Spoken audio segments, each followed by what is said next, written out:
Hello student, ये class electrician second year के लिए है। तो डिस्ट्रीब्यूशन ऑफ इलेक्ट्रिकल पावर हम लोग पढ़ रहे थे सेकेंड ईयर के लिए। इसमें 2 क्लास ऑलरेडी हो चुकी है, जिसमें आखिरी समय में हमने बताया था कि रेडियल सिस्टम, रिंग सिस्टम और इंटरकनेक्टेड सिस्टम के बारे में। तो आगे हम पढ़ेंगे कि बस बार अरेंजमेंट इन इलेक्ट्रिकल डिस्ट्रीब्यूशन। बस बार क्या होता है? बस बार हम पहले भी क्लासेज में तुम लोगों को बता चुके हैं कि बस बार वो होता है जहाँ से 2 तरह का इसमें काम होता है बस बार का। एक तो बस बार ये होता है कि कोई मान लो यहाँ पे ट्रांसफार्मर है और इस पावर ट्रांसफार्मर है, इस पावर ट्रांसफार्मर से हम कई फीडर के थ्रू यहाँ पे कई फीडर के थ्रू ये बना के लेके जाते हैं। तो मान लो ये हो गया, ये बी हो गया, ये सी हो गया, तमाम तरह की जितनी आवश्यकता, जितना लोड होगा उस हिसाब से हम बनाते हैं। तो एक तो ये बस बार होता है। तो बस बार 2 तरह का काम करता है मेनली। एक जो होता है ट्रांसमिशन लाइन में जहाँ पावर का जनरेशन होता है, तो कई मशीनों के जनरेशन को एक जगह इकट्ठा करना। कहने का मतलब ये है कि मान लो कहीं पे हमने पावर प्लांट लगाया हुआ है, चाहे थर्मल है, हाइड्रो है, जो भी है, तो जिस अल्टरनेटर के द्वारा हम बिजली का जनरेशन कर रहे हैं, तो ऐसा है नहीं कि एक ही जनरेटर से होगा। जैसे एक चीज़ हमने बताई थी तुम लोगों को कि मान लो किसी कंपनी में कोई इंस्टॉलेशन हो रहा है जनरेटर का, और वहाँ 100 kVA की जनरेटर की आवश्यकता है। मान लो 100 kVA की जनरेटर की आवश्यकता है, तो हम 100 kVA का 9 लेके इसको 50 kVA का 2 लेते हैं। क्यों लेते हैं? क्योंकि मान लो मैं एक ही जनरेटर यूज कर रहे हैं और इसमें कोई ख़राबी आ गई तो पूरा प्लांट हमारा क्या हो जाएगा? स्टॉप हो जाएगा, बंद हो जाएगा, तो पूरी कारबिजली रुक जाएगी। लेकिन 50 का 2 हम ले रहे हैं, तो एक में कोई गड़बड़ी आएगी तो एक वाले से आधा 50% काम होगा कि नहीं होगा?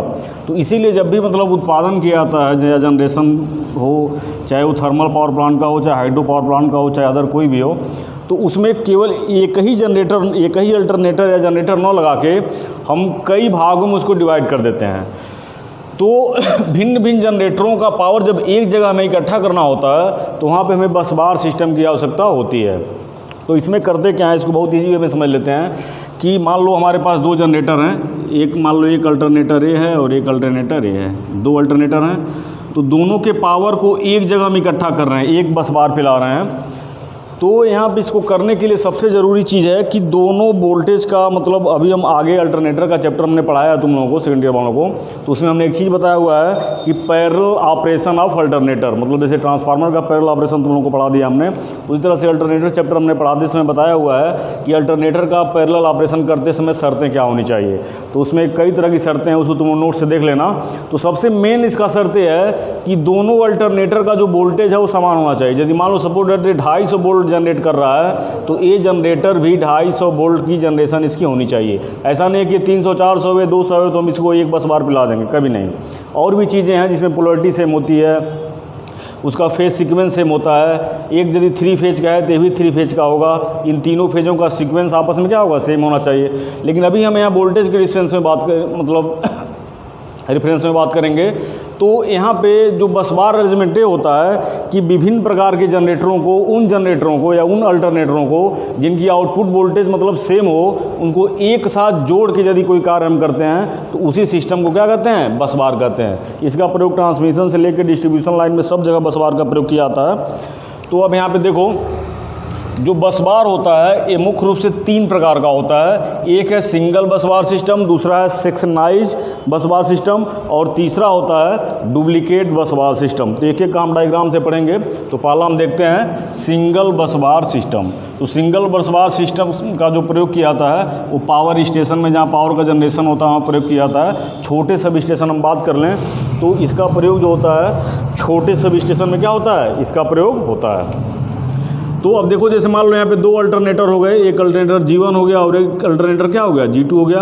दोनों यहाँ पे AC सप्लाई क्या कर रहे हैं? प्रोड्यूस कर रहे हैं। यहाँ से हमने सीधे इसको क्या कर दिया? सर्किट ब्रेकर से जोड़ दिया। ये जो हिस्सा क्या है? सर्किट ब्रेकर है। और ये वाला जो देख रहे हो स्विच की तरह दिख रहा है, ये आपका क्या है? ये है आपका आइसोलेटर है। ठीक है। नीचे बस बार बना हुआ है, नीचे क्या है? बस बार बना हुआ है।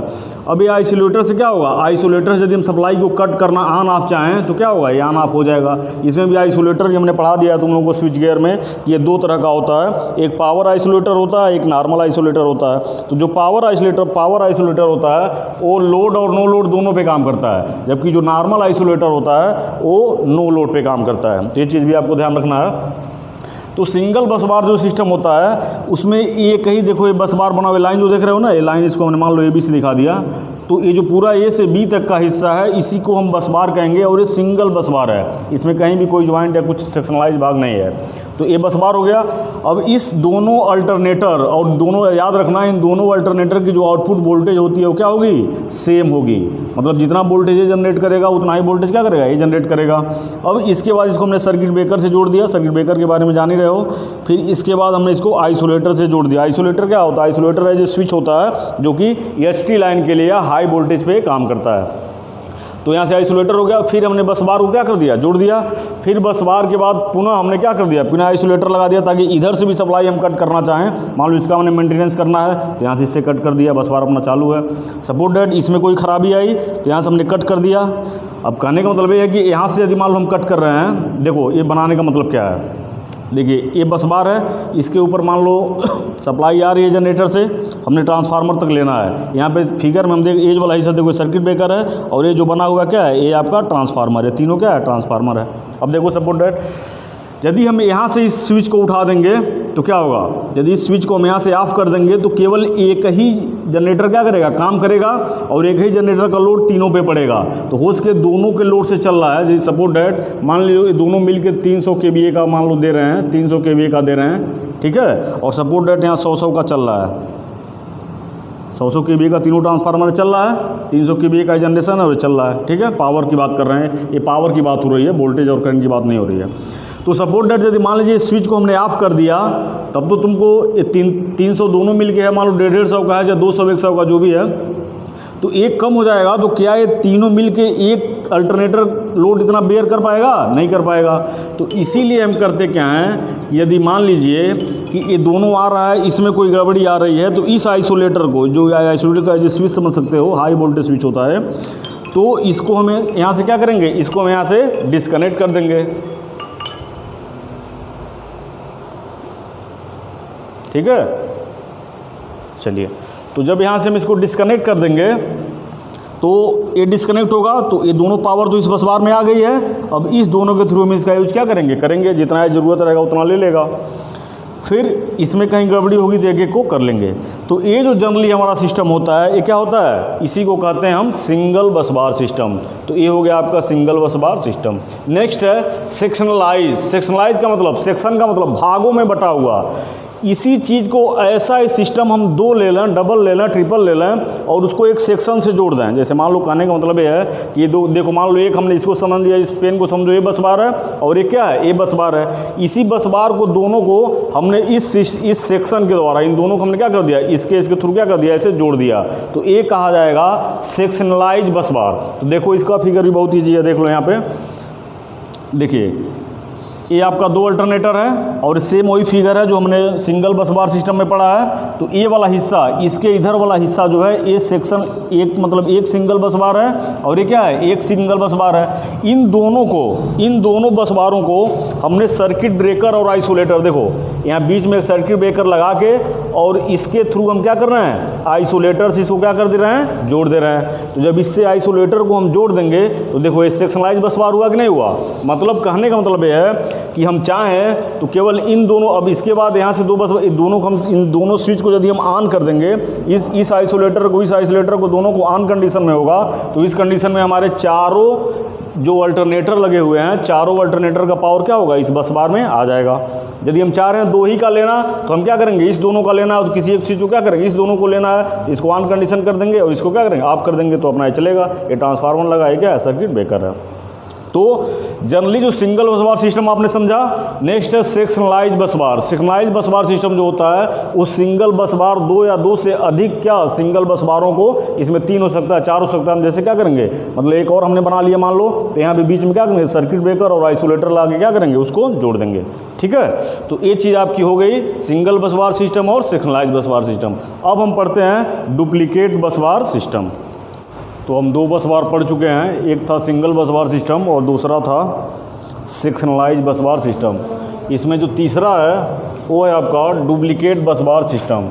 जो डुप्लीकेट बस बार सिस्टम होता है, इसमें दो बस बार होते हैं, एक को हम मेन बस बार कहते हैं और दूसरे को क्या कहते हैं, स्पेयर बस बार। देखो ऊपर जो देख रहे हो ना, ये वाला जो बना हुआ है, ये वाली जो लाइन गई हुई है, इसको ऐसे हम ले लेते हैं। इसको हमने मान लो ले लिया AB, और इसको हमने कर दिया CD। AB जो होगा, AB आपका क्या होगा, मेन बस बार होगा, और A स्पेयर या डुप्लीकेट बस बार होगा, इसी वजह से इसका नाम डुप्लीकेट सिस्टम है।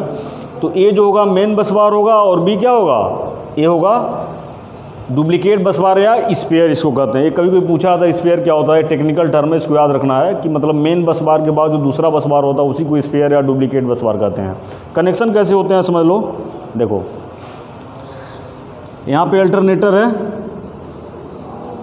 यहाँ पे 4 अल्टरनेटर मतलब दिखाए गए हैं। इसके बाद इसको आइसोलेटर है, आइसोलेटर है, आइसोलेटर के बाद सर्किट ब्रेकर है, सर्किट ब्रेकर के साथ हमने आइसोलेटर लगा के जोड़ दिया है। कनेक्शन कैसे हुआ है देखो, सर्किट ब्रेकर में जो 2 पॉइंट हैं आइसोलेटर के, तो एक पॉइंट को हम मेन बस बार से जोड़ेंगे और दूसरे को स्पेयर से जोड़ेंगे। सेम काम यहाँ पे भी वही हो रहा है, एक वाले को मेन से और दूसरे वाले को स्पेयर से। इसमें भी मेन से, एक स्पेयर से और मेन से स्पेयर से। इसके बाद बस बार बन गया, फिर आगे हम ले आके आइसोलेटर, सर्किट ब्रेकर और फिर वहाँ पे ट्रांसफार्मर क्या करेंगे, लगा लेंगे। ठीक है, तो 3 बस बार होते हैं, एक सिंगल बस बार सिस्टम है और एक सेक्शनलाइज सिंगल बस बार सिस्टम है।